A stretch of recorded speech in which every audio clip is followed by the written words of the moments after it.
Hey, good afternoon, everybody. Tom Stewart here. I'm with Liz Trotter. Our guest today is Keidrian Kunkel. We're going to be talking about employee engagement. This is Smart Business Moves.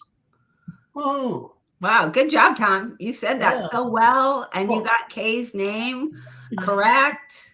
Like, and with this new cadence here, the new format of the show, I mean, this is God, I feel like it's been forever since we've done one of these. it really does feel like a long time. Yeah. All right. Who is the filthy bucket, Tom? Do you know who that is? I don't think I do. No. I don't either. Okay, filthy bucket. Good Let us evening. know I what love your your name is. though. I love that. That's awesome. Me too. I'm not forgetting that anytime soon. That's for sure. Give us your name, filthy bucket. We want to know. Inquiring minds. So, for regular viewers of the show, you guys have met Keidrian Kunkel a few times. He's been a guest of ours. And Kevin's a friend of mine. We go way back, done some consulting work together. Kevin has a brother named Cal, and Kevin and Cal and we and I were actually partners in the business a long time ago. Anyway, Kevin is really into the HR part of the business, as you guys know, and is a wealth of knowledge and a wonderful guest. And we reached out to him some weeks back and shared with him what we were doing this month. He says, "You know what? I've got a better resource than me."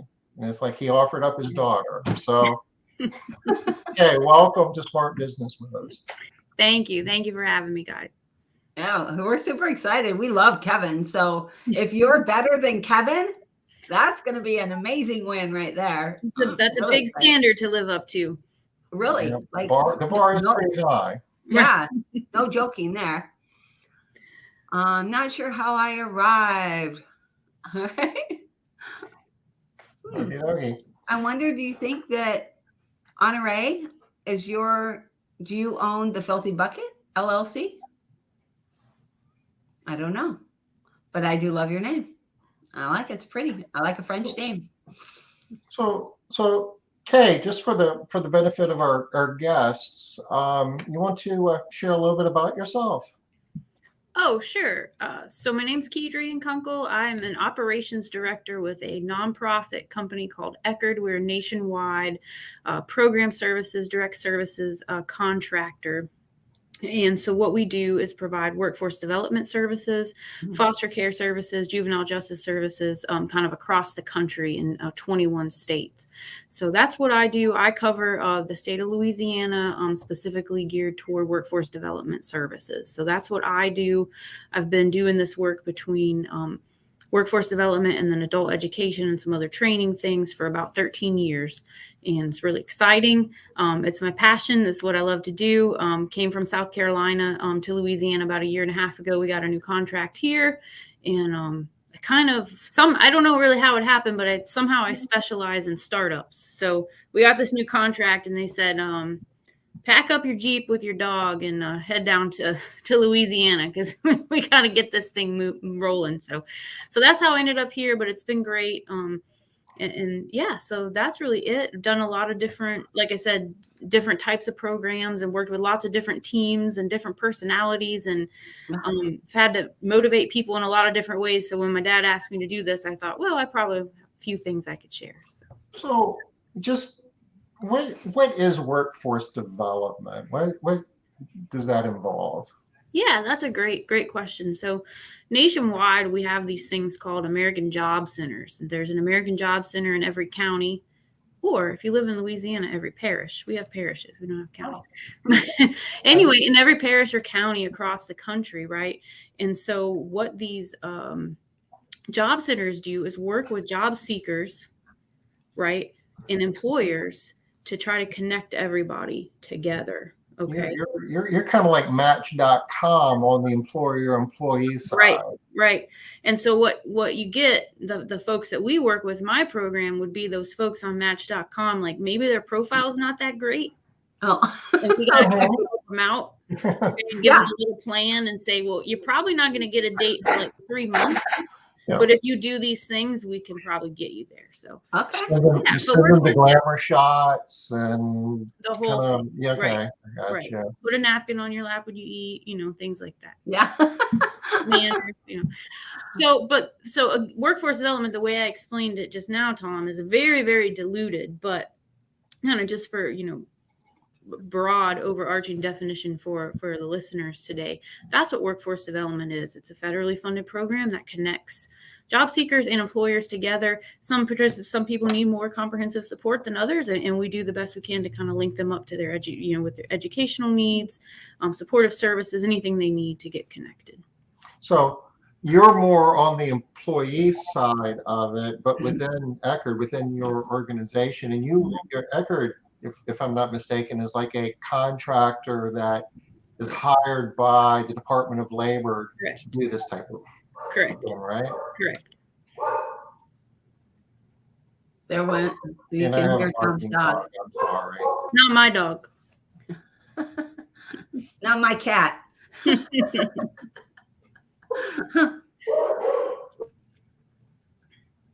Molly. Liz, why don't you ask a question? I'll be back in a second. Okay. So one of the things that I was wondering as you're talking, like, why haven't I heard about this? What? It seems like a natural fit. Everybody needs employees. You're developing them. Wouldn't we all be looking to you to help us? So Liz, that's $1 million question. I hear all the time, again, from working in South Carolina to, coming down to Louisiana. So many entities, so many companies, community organizations don't know about us, don't know that there's even a federally funded workforce development program. Okay? So we're the hidden gem. Yeah. I think that there is a lot of opportunity for us to expand just nationwide, to work and connect people. And what is the magic pill for that? I don't know. But you are correct. You're correct. We are the hidden gem. Yeah. And, obviously we're in a market now where all employers are looking for labor, and the house cleaning industry certainly is no different. I mean, that's the hot topic. We'll do a gratuitous plug here. What are you doing tomorrow afternoon, Liz? I'm doing the hiring boot camp for ARCSI with Debbie Sardone and with Sean Day. So that's how big of a deal it is. We're all focusing in on hiring. And hey, Tom, can you pull up the website for the American Job Centers and maybe in South Carolina or one of your counties there? I'd love to be able to see it and what I should be looking at here. I would also love it, Kay. Oh, first, let me just talk to Honore real quick. Honore doesn't know how he got here to Smart Business Moves, Tom. He's in California. He owns WeDoLightsForYou.com and WavWC.com. And he's not sure how he found us. He just popped up. My guess is he was a member of Clean Business Today and he got an invite. Does that make sense? Coming in from LinkedIn, he might have just been thumbing through, and we could have been one of a number of things. Not sure. I'm gonna guess that you probably are interested in employee engagement, though, Honore. So no matter how you got here, I think it might be a lucky day for you. So I guess I've always referred to it as the one-stop. Correct. Is that kind of the? It's the same. The terms are synonymous, Tom. Yes. Okay. Yes, there is, Honore. There's one in every county in the United States. So there's one in your county, wherever you are. Or parish. Or parish. Okay. Well, he's in California. They don't have parishes. So I wanted to know if they have one there in California. Yeah. So when we're looking for it, would we search for, it looks like we would search for Career One Stop, not America Job Centers. What you would actually want to search for, and I wasn't sure how deep you guys want to get in the weeds on this, but I can talk about it all day. I would search for I'll say it 2 times so y'all can write it down. The Workforce Innovation and Opportunity Act. That's Workforce Innovation and Opportunity Act programs in my region or in my area, my state. and that should give you the information that you need kind of for your area and get you pointed in the right direction. All right, I'm going to type this in for You type everybody. Google, you just type workforce and INN, and the rest of it pops up. It's been Googled Workforce, more than once. innovation, and opportunity. Yeah. And that looks like, Tom, you're on the the DOL website or something like that. Yeah. We kind of give you an overview of the regulations and what WIOA is kind of all about. I explain it to people this way. I say I go all the way back to the CCC, Civilian Conservation Corps, way back. That was kind of the original federally funded workforce development program, right? We may not think of it that way. And from that time, it's kind of transcended onto JTPA, the Workforce Investment Act, and now here we are with the Workforce Innovation and Opportunity Act. And again, it does all those things and more that I described. But I think as it relates, to our listeners today, there are ways, and if you're not working with your local workforce development program, there are ways to get you connected with those job seekers. There's a platform that we all use, state database, that actually has a matching feature. So you as an employer, I know this isn't about employee engagement, but I'm just going to run. We'll get there. Yeah, we will. As an employer, you can work with your local workforce development region and get your jobs posted, do a job order, okay?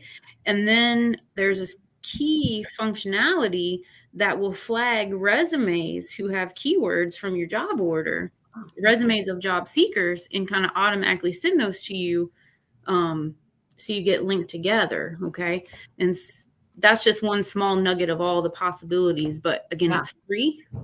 It's part of the workforce development programming, and it's definitely a tool that's out there that I would strongly encourage you all to use if you're not. The LinkedIns of the world and Indeed and all that's wonderful, and you certainly are directly connected to job seekers, yes. Mm-hmm.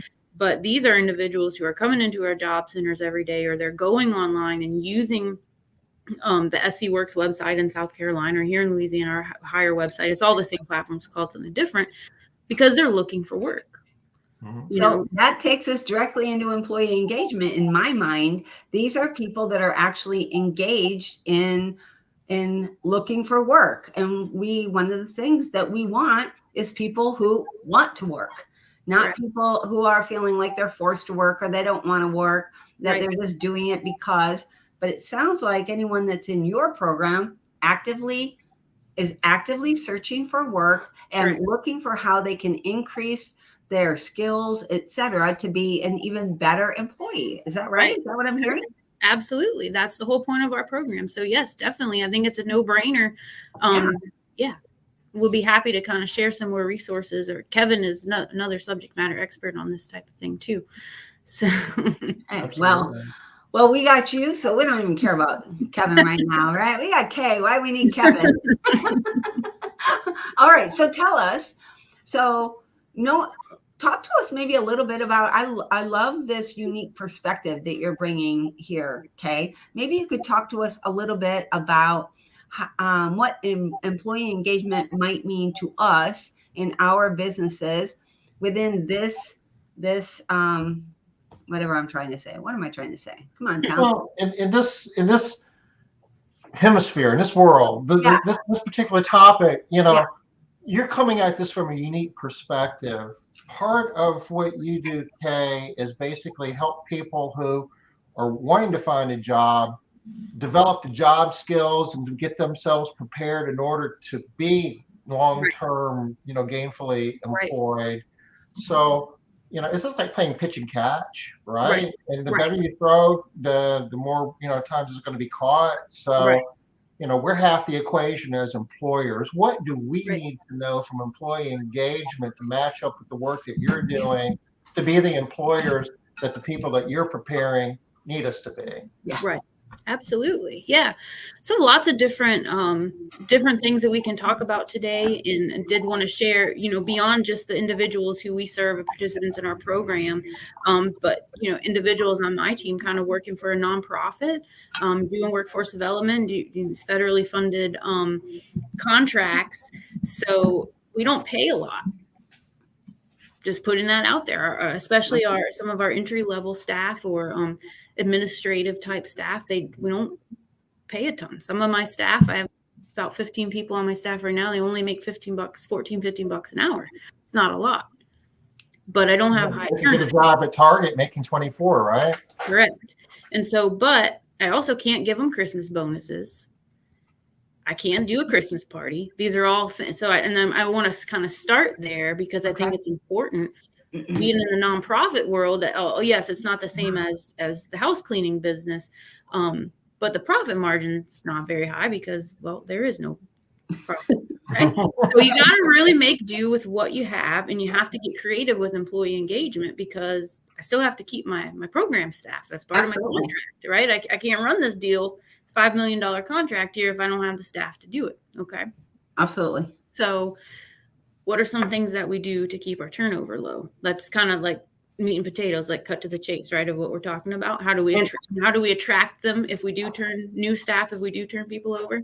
And I'm super excited about this even more because you can't pay people a lot. Right. So if you can't rely on pay, what are you going to rely on? That is amazing. Yes. Right. Teach to us, Kay. Teach us. I'll do the best I can. I don't know. I would say kind of the very beginning is from a leadership standpoint. Do you know the mission of your company? What's your company's mission? What's your company's vision? That sounds very, very simplistic, but you'd be surprised. If you don't know your own company's mission and vision, and I'm talking about just a small encapsulated, boom, this is it, one sentence. This is who we are. This is what we're here to do. Don't expect your team to know. Yeah. Okay. All right. So that's kind of the biggest, or the seed you want to plant. Kind of start from there is what I would say. The other thing, stretching beyond that, you need to understand who you are as a leader. What type of leader are you? What's your leadership style? Again, it kind of sounds cliche. Yes, I'm going to tell you, if you haven't done one yet, you need to go take a leadership personality style assessment to really understand. I encourage you to do more than one, do 2 or 3, and kind of look at those results. Myers-Briggs, if you haven't, done that, I think that's a great tool. And go back. If you did it 5 or 10 years ago, that's great. But I guarantee your results are different today than they were 5 or 10 years ago. So because you've developed and you've changed. So you need to have all that. Get feedback from people. I like my leadership team here, who I work with, my direct reports, daily, talk to them. Hey, give me feedback. Give me some tough feedback. Yeah. Tell me what the tougher the better, really. Right, exactly. So that kind of helps me understand my style, and I need to adapt and adjust my style to my team. So the second part of that is, yes, knowing your style, but who are you working with? Because we know we have all different types of personalities of people that are on our teams, right? Yeah, okay? Absolutely. And so you have to know how your leadership style meshes with your team's personalities and their styles, right? So that you can drive your outcomes and figure out what motivates them. Okay. So circling back to leadership style, no matter what your leadership style is, whatever that little assessment tells you, you're like me, democratic leader. That's what it, I kind of always get back on that, or laissez-faire, because I do like to delegate and give people opportunities for buy-in. First and foremost, you need to figure out how you're going to be a servant leader to your team. That needs to be the forefront of your mind.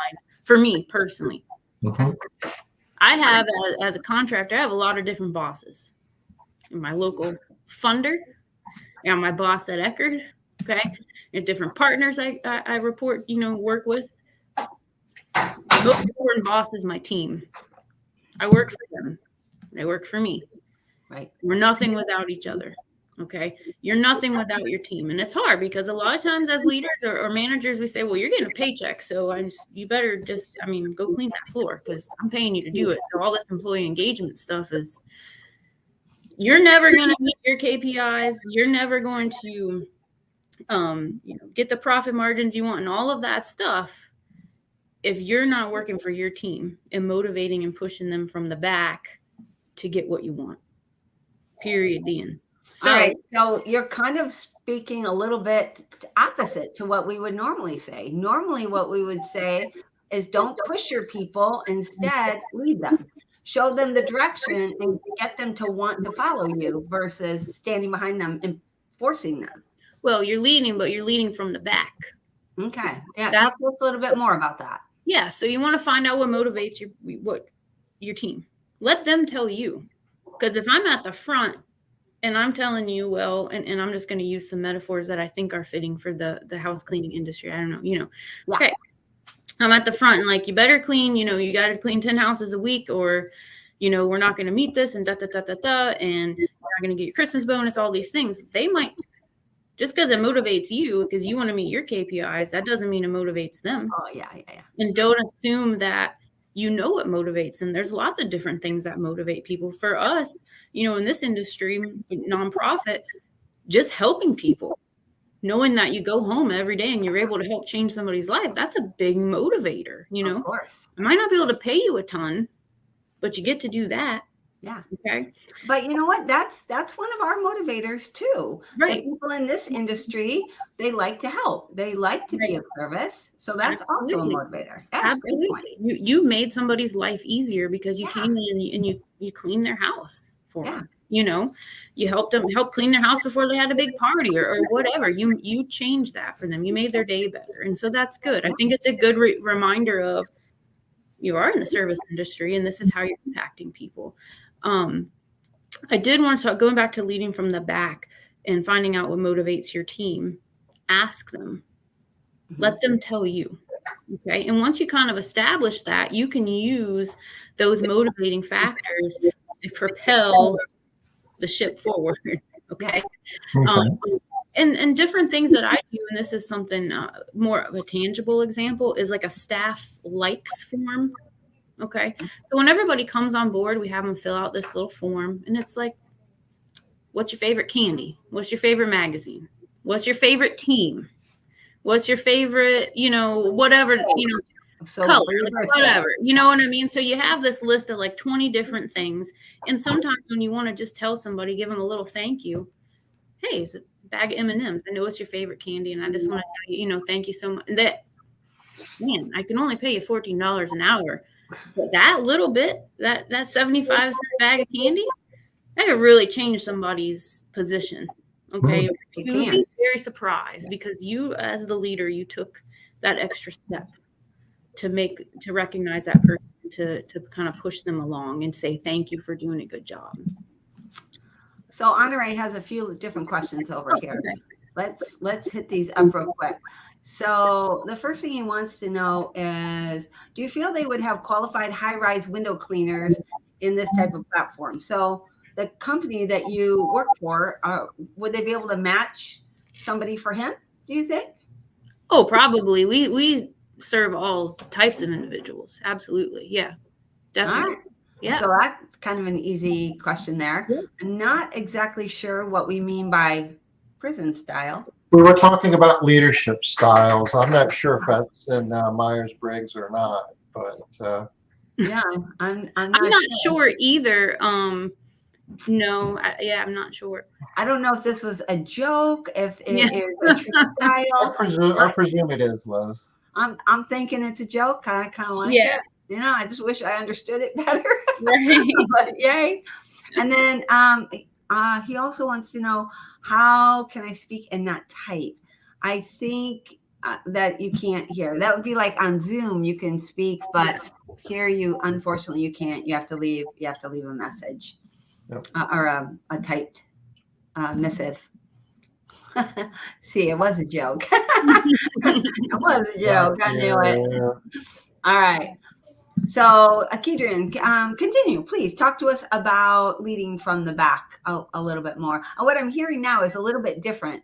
Leading from the back, you're talking more about leading from a place of understanding who's at the back, not pushing them, more about leading them, but from their position, not from your high and mighty position up here with your goals and your agenda. From theirs. They keeping in mind what they are interested in. Yeah, absolutely. So, and it sounds like a large part of this is establishing, a level of trust and showing that you care. There is a leadership style that, if it was ever, I guess there was a time 100 years ago where maybe it was effective, but like I'm the boss, I really don't care what you want. This is what you're going to do. But that really doesn't work at all in today's world. I would assume that we would all agree with that.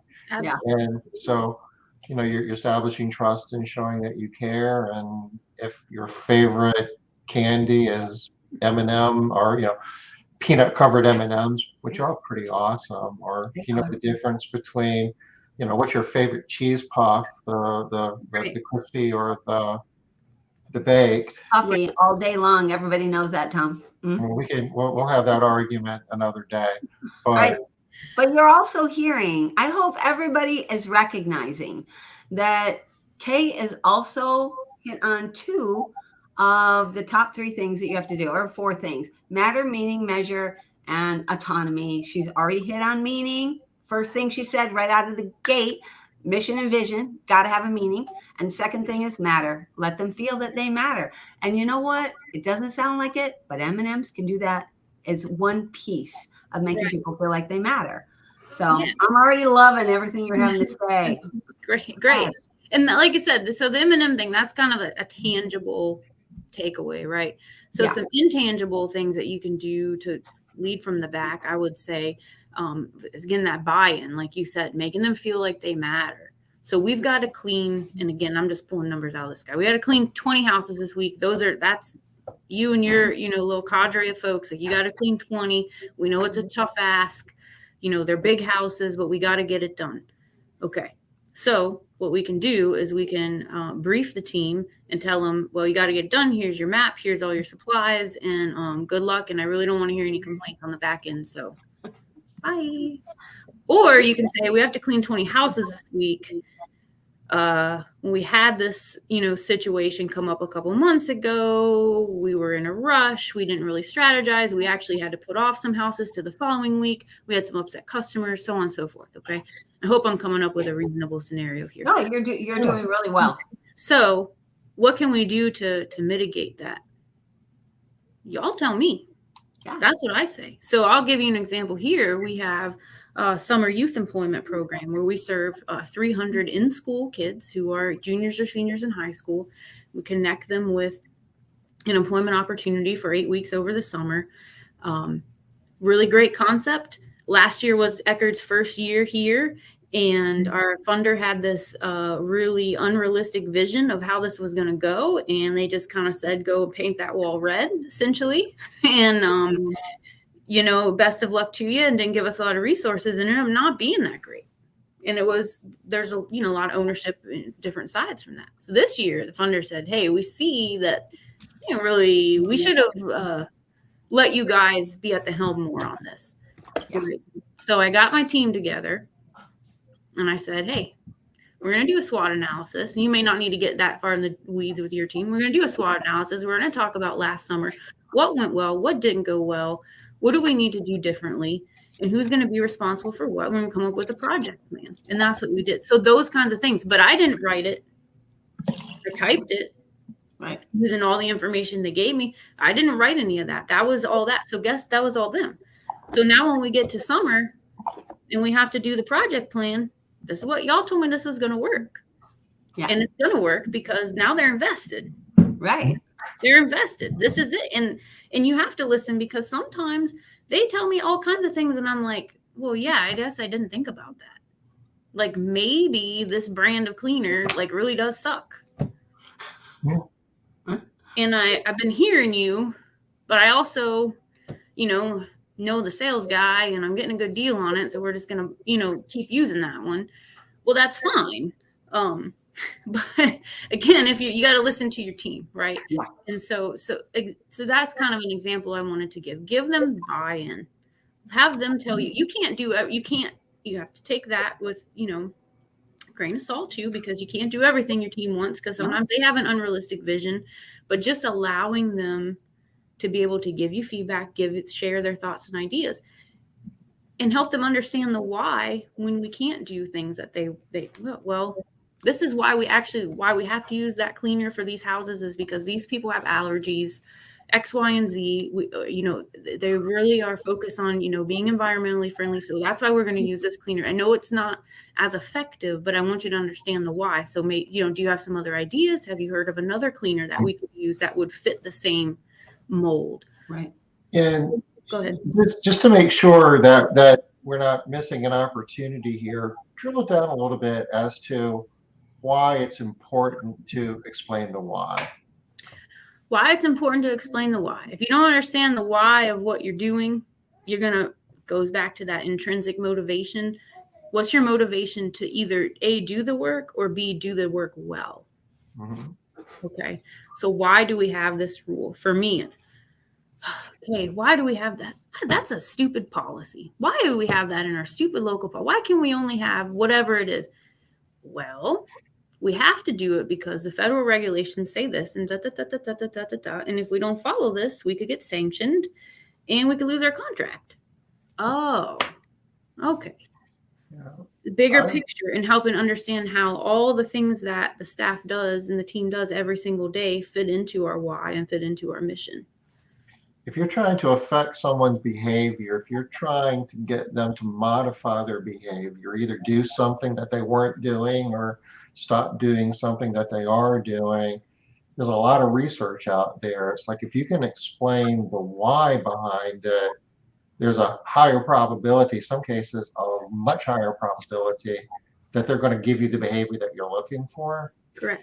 And I've seen studies, in a lot of cases, the why doesn't even have to be that awesome. It's not even, the why doesn't even have to be that compelling. It's just a why.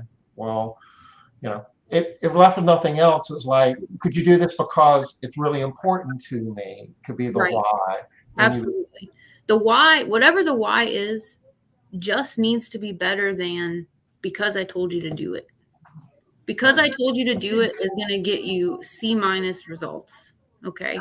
But like Tom, you're saying, even if the why is because this is really, these are our top, customers that you're going to be working for this week. And it's really important, it could just, sometimes I cut straight to the chase with the team. Hey, it's really good for our image. It's going to make us look really good. If you follow through on this, it makes them happy, and also, kind of I put it, in the notes that I sent you guys too, the growth versus the goals mindset. So we have our KPIs and we have all of, those things that we're always striving for. How are we doing better than we did last year? So the growth piece of that as well, and kind of getting the team excited. Why do we want to do 20? We know we can only definitely do 18 really well, but we would like you to start doing 20. Well, why does that matter? What you see what I'm saying? So getting them to understand and getting them to have the buy-in into the That's the word. That's the word right there, Kay.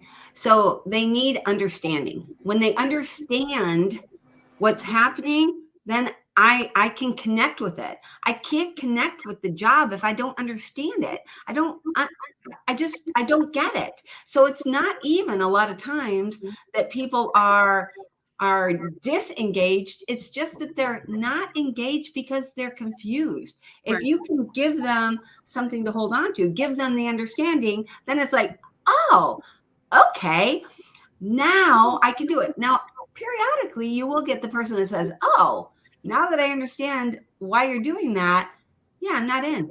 I'm not in for that. I'm not interested in that now that I know why. But that is rare. And even if that is the case, you're in a better position because those people were never working toward your vision, your values, your mission. So you're still in a better place. Right. Absolutely. And so helping your team understand the why is critical. Here's the other piece of the why puzzle, understanding their why. Speaking of cleaning, the cleaning lady's coming through my office right now. So I apologize if you hear a vacuum in the background. You like that sound. No, yeah. She's just doing what she's told to do. Okay. This is just the way we planned it. This is perfect. Right. So, but understanding your team's why in each individual staff's why are you here? Okay. And it's not because you need because paycheck. We already know that. There's more pieces of the puzzle. Well, because I need to provide for my family. Well, who's your family? Oh, well, I've got a little boy and I got a little girl and, a husband and and, sometimes maybe my mom lives with me and, what's your why? Why are you here?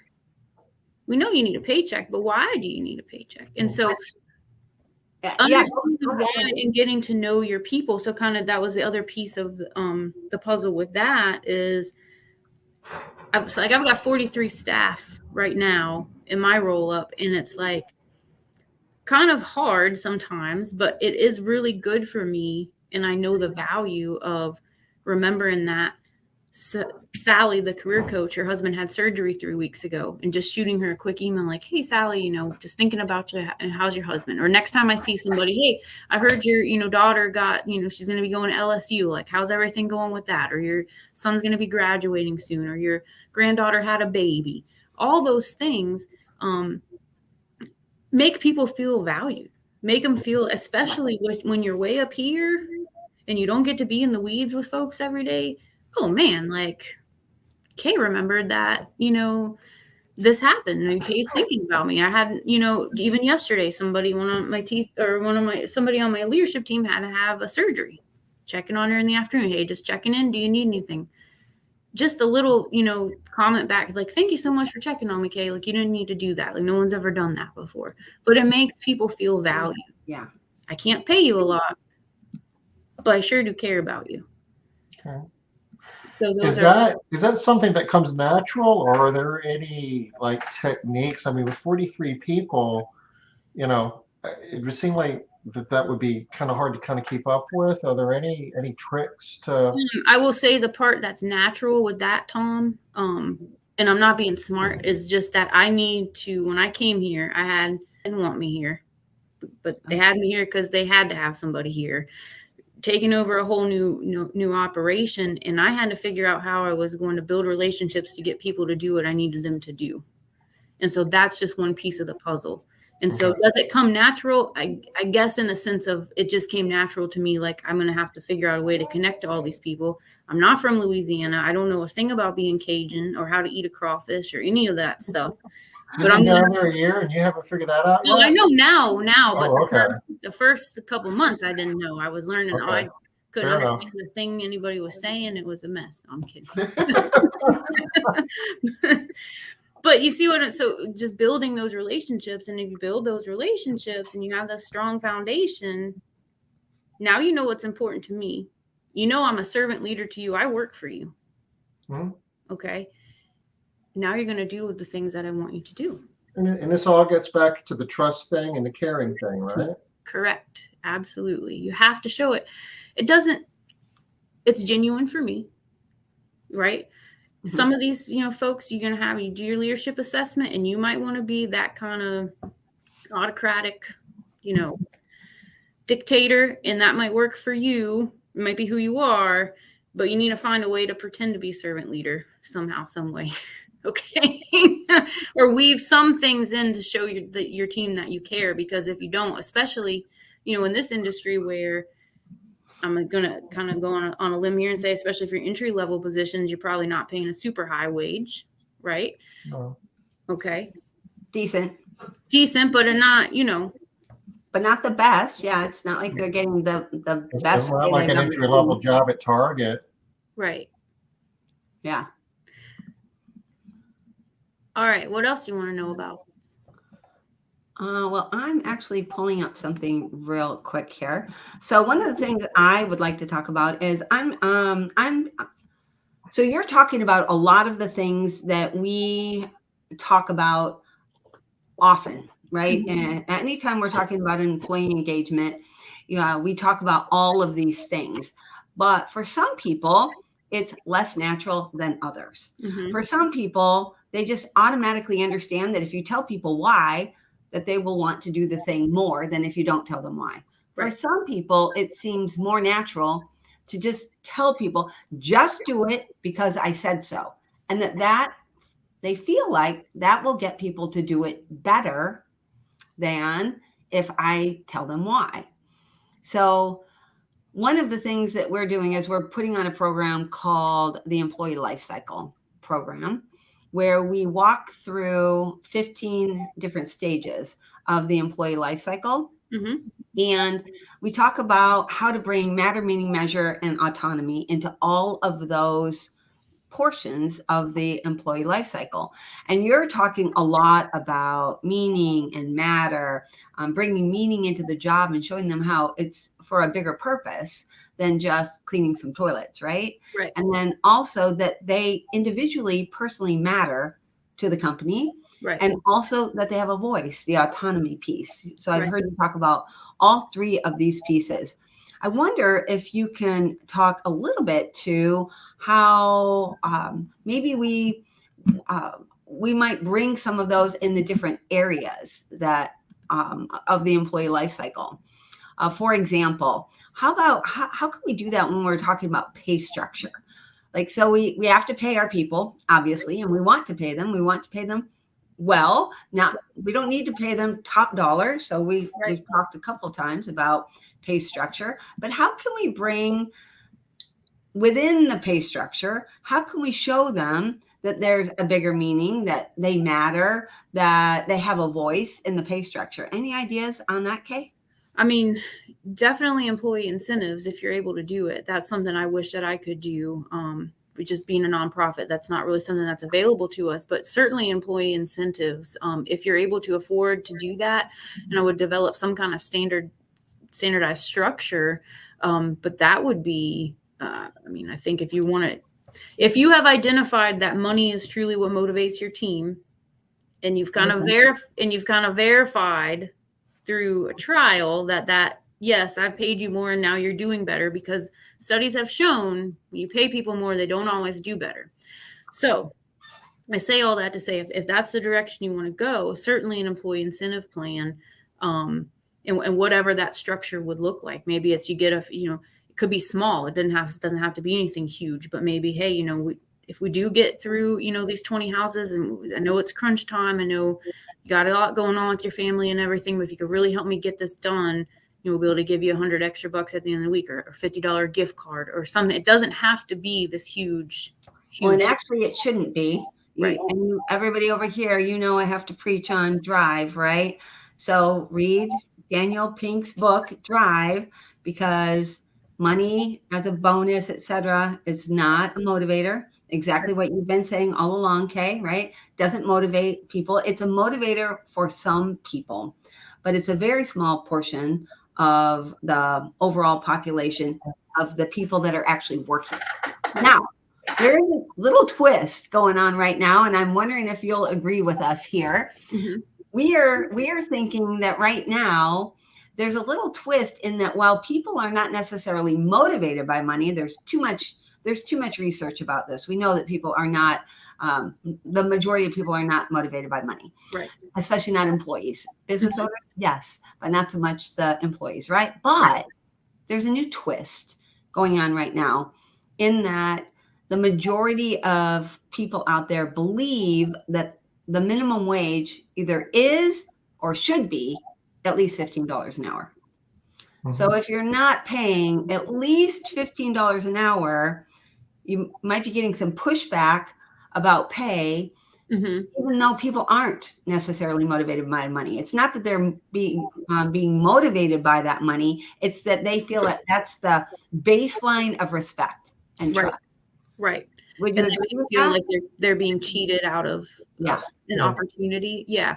Honestly, again, and not to be repetitive, but if you're talking about your incumbent staff, and then okay, well, I heard that minimum wage is $15 an hour. I can go over to Chick-fil-A and make $15 an hour, whatever the case may be. Yeah. Help them understand why that's what you pay and what the growth opportunities are for them as an individual. We might be paying you $14.25 right now. Here's why. Because we have 100 of you.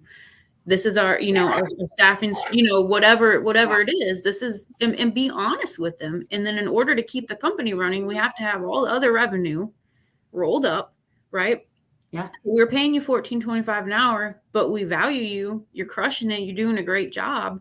And if you continue on this pathway, 90, 120 days, or during, your yearly performance evaluation, we can look at maybe bumping you up 50 cents, 75 cents, and $1 to get you beyond that threshold.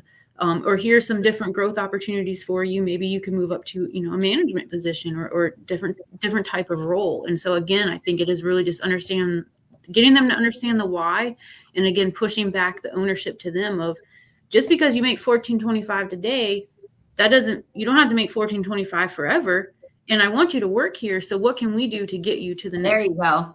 That's the trick right there. Going back to the leadership from the back of asking questions. Right. Right. So ask them, what can we do here? What can you be doing that I can pay you more money? Right. I see you as valuable. Right. And you're so talented at this. That's another thing. Like, that's, if you're in the house cleaning business and you're doing that, I mean, that's kind of a niche thing for you. It's probably not, my dad could tell you, it's probably not something that anybody will really want to pay me to do.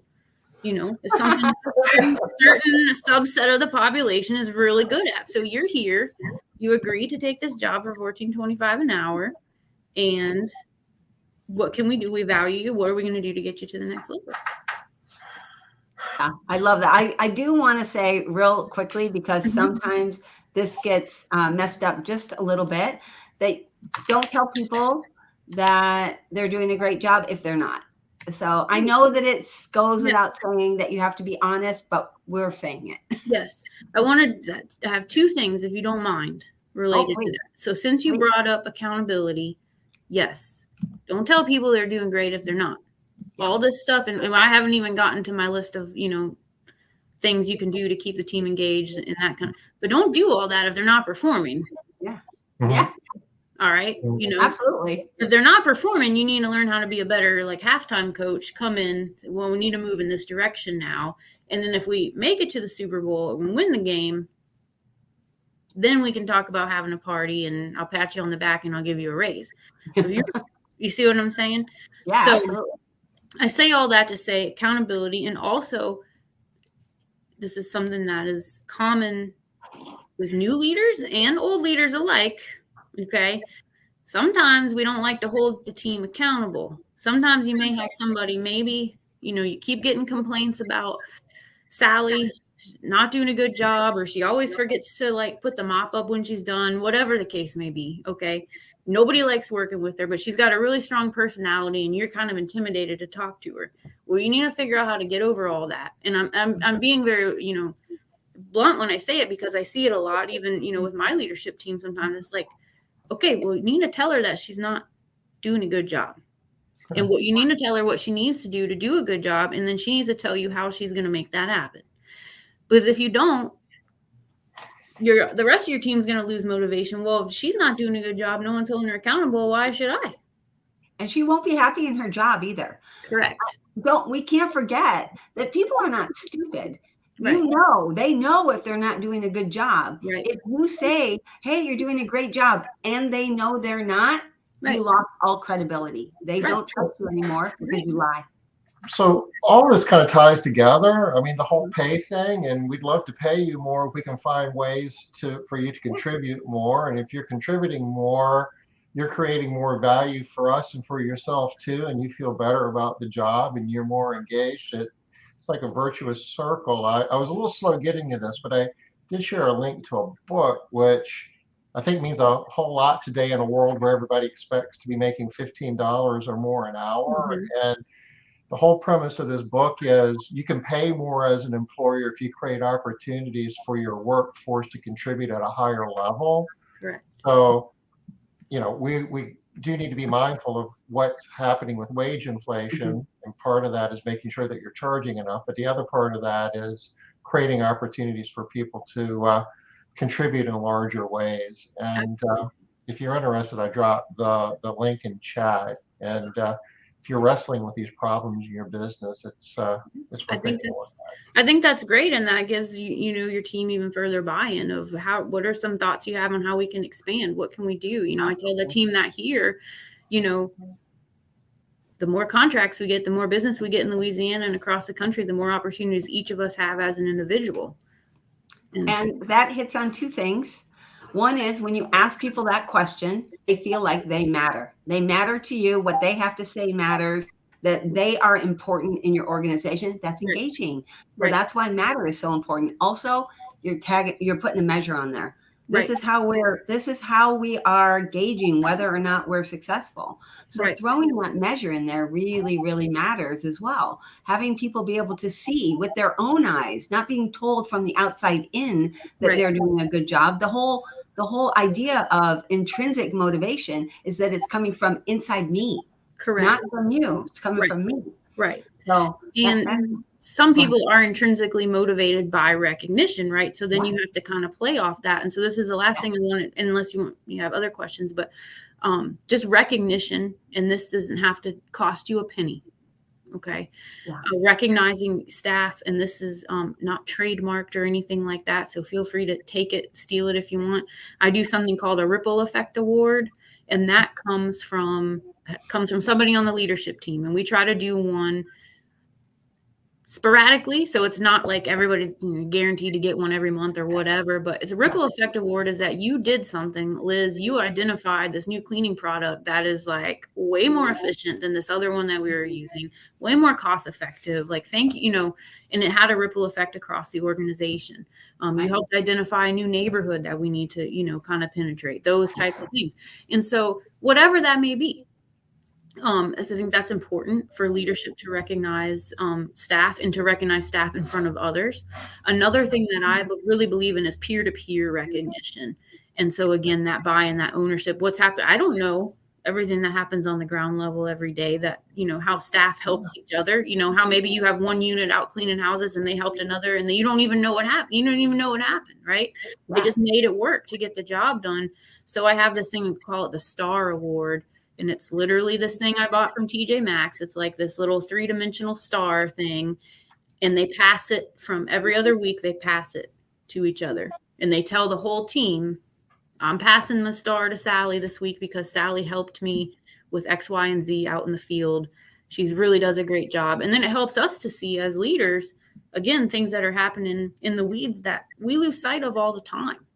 Wow, maybe Sally has some potential I didn't know about. Yeah. So I just wanted to share that because those things really don't, it cost me $12 to buy that stupid little star. And people, everybody wants to know who gets the star. They clap. It's like an exciting thing. And everybody's kind of, even me sometimes, you're kind of on the edge of your seat, like, who's going to get it this time?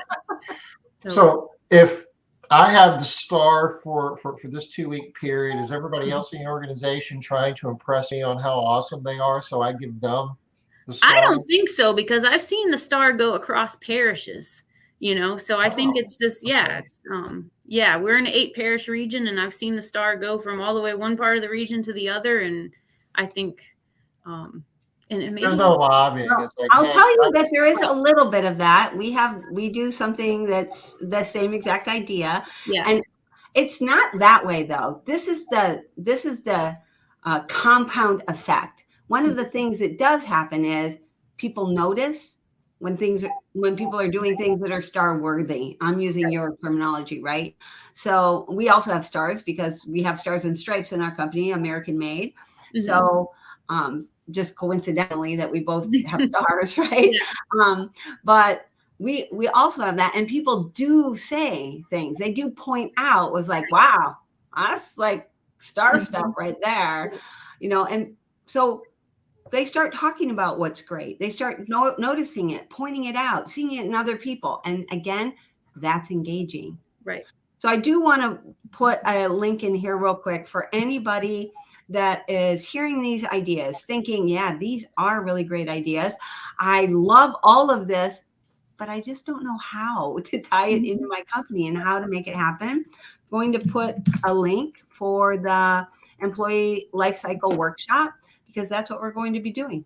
We're just going to show you how to bring everything that we're talking about today and about 300 more ideas into the employee lifecycle, into every piece of your employee lifecycle, up to at least a 3-year period.